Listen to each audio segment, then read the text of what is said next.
Nah, supaya kalian tahu ketika persidangan itu, terutama ketika saya cecar dengan pertanyaan-pertanyaan, dia sudah kewalahan. Rasman berteriak-teriak, bukti Hotman ditolak. Dia nggak ngerti. Udah gue laporin, kalau gue nggak ada urusan, bodo amat urusan Rudi Salim mau ngapain, urusan si Hotman koar-koar di kayak di.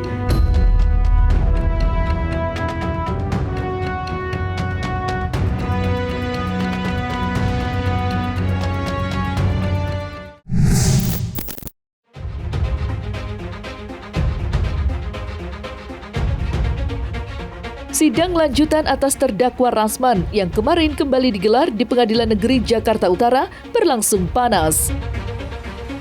Hotman yang hadir sebagai saksi korban dicecar berbagai pertanyaan dari tim kuasa hukum Rasman. Meski begitu, Hotman mengaku di atas angin usai tuduhan Rasman berhasil dimentahkan melalui sederet barang bukti yang dihadirkan. Menanggapi pernyataan Hotman, Rasman tidak tinggal diam. Menurutnya, semua barang bukti yang dihadirkan Hotman ditolak majelis hakim. Namun yang menarik, Rasman membaca gelagat berbeda dari Hotman. Dengan kata lain, apa yang dikatakan Hotman berbanding terbalik dengan keadaan sesungguhnya.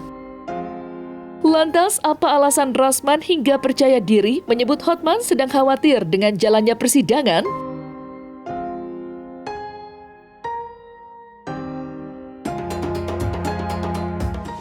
Sebetulnya kalau kita membaca karakter seorang Hotman, sangat mudah kita membacanya. Kalian tidak sulit-sulit itu. Dia itu kalau dia merasa menang terhadap satu masalah, itu riangnya itu over. Ya, self confidence-nya itu over. Itu dia. Begitu juga kalau dia merasa gagal, maka ketika dia bicara itu dia betul-betul lembut, kemudian daya ejeknya lemah. Daya ejek itu maksudnya daya menghina orang itu lemah. Apalagi yang head to head itu antara saya dengan dia. Nah, supaya kalian tahu ketika persidangan itu, terutama ketika saya cecar dengan pertanyaan-pertanyaan, dia sudah kewalahan. Karena dia pertama saya tanya, apa beda pacaran dengan hubungan khusus? Karena dia selalu berdalih hubungan khusus, tidak berpacaran tapi hubungan khusus. Nah, dia nggak bisa jawab. Sampai saya bilang ke ketua majelis yang mulia, tolong ya dicatatkan. Sudah, kita sudah pasti catat karena penitra itu sudah mencatat. Dia berdalih bahwa hubungan khusus itu seolah-olah boleh melakukan sesuatu tanpa berpacaran. Nah, yang kedua, dia berdalih lagi bahwa satu perbuatan itu dia tidak lakukan. Tapi seandainya pun dia lakukan, dia mengatakan itu suka sama suka. Nah, jadi saya balik lagi bertanya, mana yang benar? Tidak Anda lakukan, lalu kemudian ada suka sama suka, artinya ada perbuatan itu kan? Nah, dia nggak bisa jawab, saya sudah tidak ingat. Maka saya katakan dia, ketika debat dengan saya itu dia seperti terkena penyakit amnesia, lupa. Hotman ini mencoba membangun satu narasi tentang saya, yang seolah-olah saya membrainwash, seperti mencuci otak atau mengarahkan seorang Iklim Hakim. Sampai saya ngomong ke dia, kalau nomor telepon yang Anda sudah akui tadi kami catat, sudah ada dan sesuai dengan Iklim Hakim, kira-kira apakah mungkin chattingan WA Anda yang berbau itu ke Iklim Hakim, terus tanpa Iklim Hakim kasih ke saya, terus pindah dari handphone Anda ke saya? Kan tidak logik, karena saya bukan pesulap, saya bukan dukun. Jadi itu hanya kamuflase yang dia bangun. Sampai ke Singapura dia bicara itu juga. Nah, kita berkeyakinan kalau Hotman saja sudah kewalahan, insya Allah Iklim Hakim akan lebih kewalahan lagi berhadapan dengan saya dan tim hukum. Rasman berteriak-teriak, bukti Hotman ditolak. Dia nggak ngerti. Dalam perkara pidana, memang bukti itu yang mengajukan adalah JPU. Tapi saksi pelapor mungkin ada informasi tambahan yang relevan. Caranya agar masuk untuk meyakinkan hakim bagaimana? Caranya adalah waktu kita menjelaskan sebagai saksi di persidangan tentu nggak bisa dibatasi. kita sampaikan hal-hal yang belum masuk dalam bukti oleh JPU, kita sampaikan untuk meyakinkan hakim. Tujuan utamanya adalah untuk meyakinkan hakim tentang adanya informasi-informasi penting yang belum masuk dalam berkas perkara. Memang itu bukti itu tidak diizinkan masuk dalam berkas perkara karena memang yang berhak mengajukan itu adalah JPU. Tapi pesannya itu sudah nyampe, pesan bukti-bukti yang baru ditemukan itu sudah nyampe di pikirannya, di benaknya hakim, sudah berhasil meyakinkan.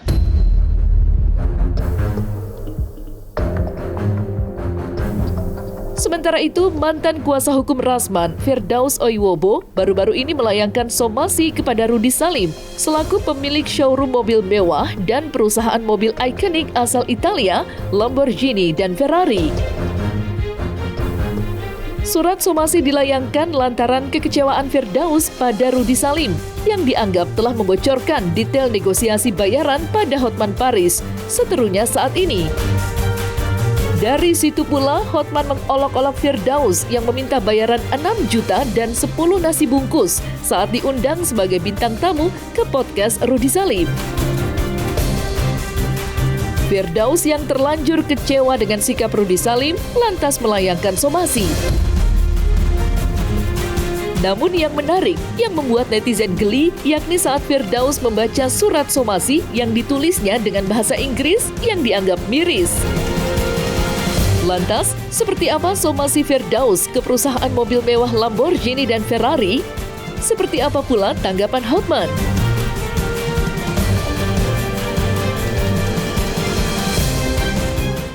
Complaint letter as customer and immediately provide a reply to our letter. We hope that in future there will be no more.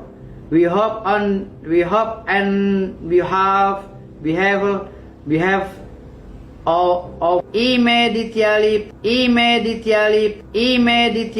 Udah gue laporin. Kalau gue nggak ada urusan, bodo amat. Urusan Rudy Salim mau ngapain, urusan si Hotman koar-koar di Jamban kayak di ini nggak ada urusan gue. Perang ya perang lah.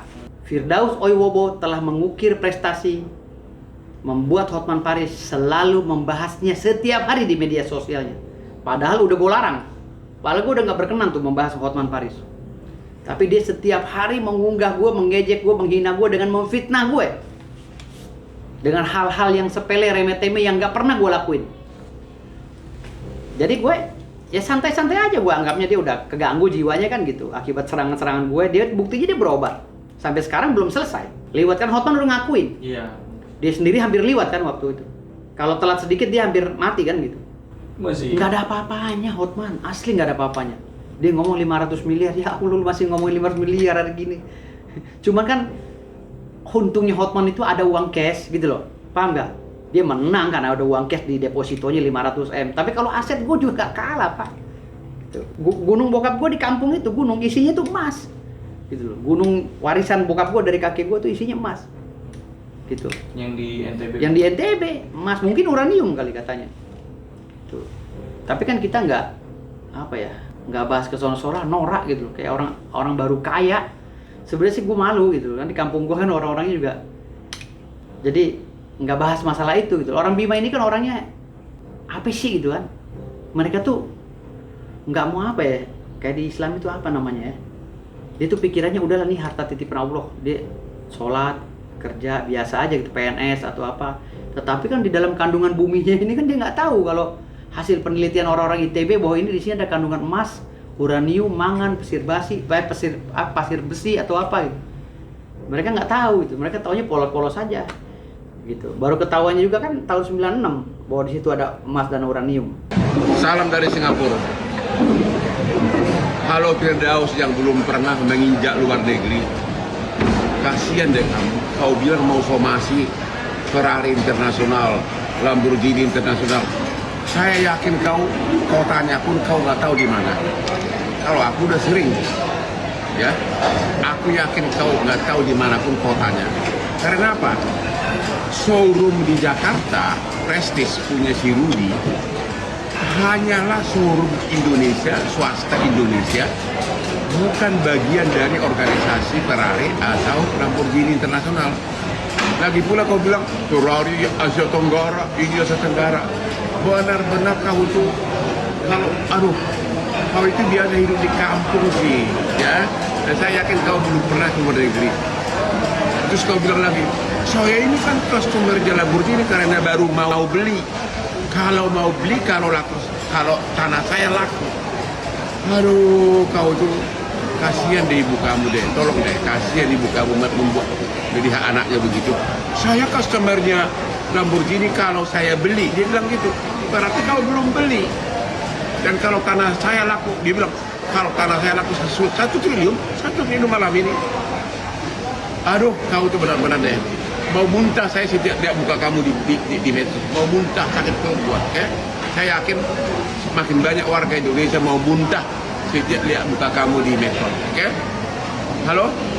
Halo? Dasar. Tuh ganti baju kamu itu belinya di pasar Impres ya. Itu sedikit pun nggak ada takutnya sama Bang Hotman. Dan andaikan nanti habis emak gue pergi haji, gue dapat kuasa lagi untuk melawan Bang Hotman, gue lawan lagi. Lebih parah dari ini lawannya ntar. Lu kalau benar punya uang, coba malam ini tunjukkan deposito kamu ada nggak 50 miliar, ada nggak? Gua mau tunjukkan deposito gua. Tutup mata bisa gua tunjukkan 500 miliar. Mau lebih boleh juga, cuma sebagian di atas 500 miliar itu atas nama bini gua. Kalau gua sendiri 500 miliar lebih, oke? Nggak malu kau tampil di sini tanya, lu nggak punya apa-apa, you are nothing. Mau beli Lambo, mau beli Ferrari, nih nasi bungkus untuk kamu nih, mau nggak? Nih, kata Rudy, kau minta honor 10 nasi bungkus. Kenapa kau malu? Memang itu fakta kok. Halo Bang Hotman, 500 miliar ya? Bang Hotman punya 500 miliar ya? Di rekening saldonya ya, di depositonya. Oh 500 miliar. Aduh kayaknya nggak bisa beli tanah saya Bang Hotman. Tanah saya itu saya kasih murah kepada orang 1000 hektar saja. Hanya harganya 2 triliun. Ya, tapi kalau Bang Hotman nggak punya uang, saya kasih diskon lah 500 miliar. Jadi 1,5 triliun per 1000 hektar. Saya punya 55 ribu hektar Bang Hotman di Parung. Kalau abang mau beli, boleh. Ya kalau abang punya duit, buat bangun perumahan boleh juga, buat keluarga juga boleh, buat nyimpen jin juga boleh di sana. Jadi Bang Hotman gak usah nunjukin uang 500 miliar depan saya, nggak kepake itu. Ya, udah nggak main saya mainnya udah triliun Bang Hotman. Tapi kalau abang nggak mampu, jangan saingan sama saya Bang. Membicarakan Hotman Paris seperti tidak ada habisnya. Tidak hanya Rasman dan Firdaus yang memusuhinya, tetapi juga pengacara senior Eli Danetti, yang tidak lain kuasa hukum Rasman. Dalam berbagai kesempatan, perempuan yang kerap disapa Ibu Ida itu kerap kali menyerang Hotman, terutama perseteruannya dengan Rasman. Di ruang persidangan, kuasa hukum Rasman itu menyinggung Hotman telah melecehkan martabat perempuan, tidak terkecuali terhadap Iklima Kim. Atas dugaan itulah ia mencecar Hotman di persidangan. Lantas, benarkah Eli Danetti dan Rasman mempunyai bukti Hotman telah melakukan pelecehan yang masih disimpannya usai laporannya terdahulu mandek alias tidak lagi diproses?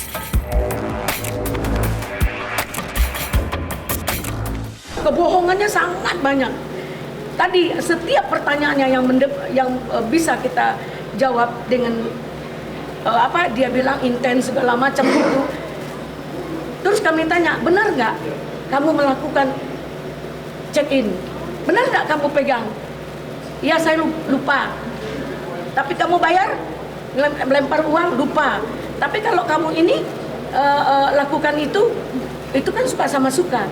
Jadi kita ingin membedakan. Ambivalen. Ya, apakah yang dikatakan suka sama suka dengan pelecehan? Kalau memang suka sama suka, tadi pertanyaan salah satu. Iya. Apa itu ya? Ya, jadi apakah tadi ada salah satu teman bertanya, apakah yang dikatakan suka sama suka itu adalah sama-sama menikmati? kita melihat Itu dolim. Iklim Hakim tidak menikmati, sehingga dia datangin Bang Rasman untuk melaporkan bahwa yang menyatakan pelecehan itu adalah Iklim Hakim mengadu ke Bang Rasman. Itu poinnya. Si Iklim Hakim mengatakan saya itu di frame sama Rasman. Saya tidak pernah mengatakan ada pelecehan. Itu semua kata-kata dari Rasman. Dia katanya diteleponin terus, akhirnya datang dijanjikan pekerjaan, tetapi ternyata memang dibujuk dia di frame membuat kata-kata tuduhan ini. Ya, karena si Rasman itu dendam sama saya. Tadi kami berdebat kuat ya dengan Pak Hotman. Di setiap pertanyaan daripada rekan-rekan kami, dia seperti memancing, kadang-kadang begini-begini, kadang begini. Tapi alhamdulillah hakim menegur karena dia tidak sopan. Dia mensepelekan perjalanan sidang. Saya terpancing karena ada pertanyaan di dalam BAP itu bahwa yang mengatakan dia adalah Hotman Paris kau seperti germo menjual orang perempuan, itu dinyatakan dalam BAP adalah Bang Rasman. Padahal itu dalam perkara lain. Bang Rasman pengacara saya dengan si Binto, kami itu dengan FBI melaporkan Hotman Paris tentang aksi. Saya adalah pelapor. Nah itu faktanya, saya adalah pelapor dalam kasus lain. Nah itu dalam kasus lain saya menyampaikan ada bukti dan itu sudah belum saya lanjutkan dan dia minta itu di SP3 kan. Nah itu pelaporan kami, ada bukti bahwa dia menyatakan, hey ini namanya Desi dari Surabaya, Kolong Merak Jakarta, tolong catat nomor HP ini. Dia pakai anduk biru. Jadi seolah-olah apa itu tidak seperti germo, dia jual orang dan di mana-mana selalu menjajakan perempuan.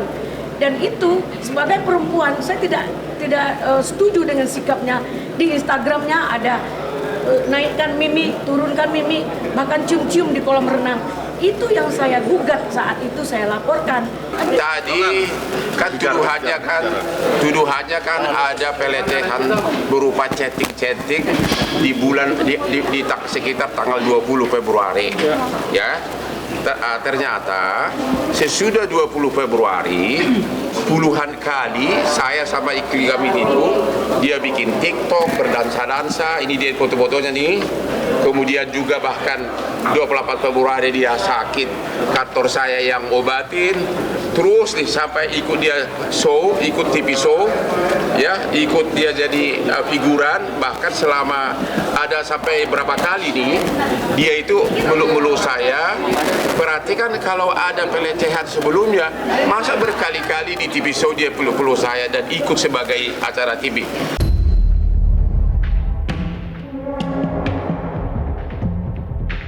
Nah, selesai sudah Cumi Lovers. Jangan lupa untuk like, subscribe, dan juga share channel YouTube Cumi Cumi.